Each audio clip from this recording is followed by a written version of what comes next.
Dabhoi statue of unity road ઉપર આવેલી Narmada colony પાસેની એક કચરાપેટીમાં ભાજપ ચિહ્નવાળા ઝંડા રઝળતી હાલતમાં મળી આવતા સ્થાનિક રાજકારણમાં ગરમાવો આવી ગયો છે।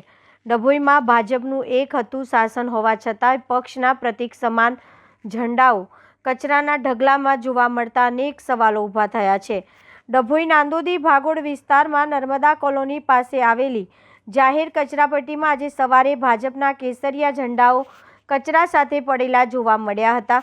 આ દ્રશ્યો સોશિયલ મીડિયા ઉપર વાયરલ થતાં જ પક્ષ પ્રત્યે નિષ્ઠા ધરાવતા કાર્યકરો અને સ્થાનિક નેતાઓમાં રોષની લાગણી ફેલાઈ છે।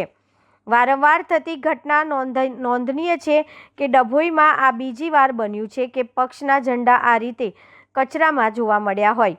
અગાઉ પણ આવી ઘટના બની હોવા છતાં કોઈ નક્કર પગલાં લેવાયા નથી।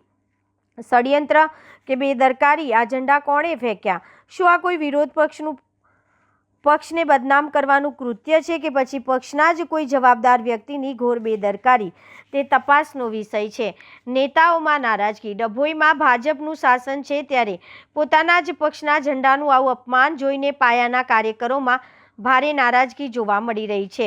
પક્ષનો ઝંડો એ અમારી ઓળખ છે અને ગૌરવ છે, તેને કચરામાં ફેંકવો એ અસ્વીકાર્ય છે। આ મામલે યોગ્ય તપાસ થવી જોઈએ। હાલમાં મુદ્દા ટોક ઓફ ધ ટાઉન બન્યો છે। જો ભાજપ સંગઠન દ્વારા આ બાબતે સીસીટીવી ફૂટેજ અથવા સ્થાનિક પૂછપરછ કરીને તપાસ કરવામાં આવે તો આ સત્ય બહાર આવી શકે છે।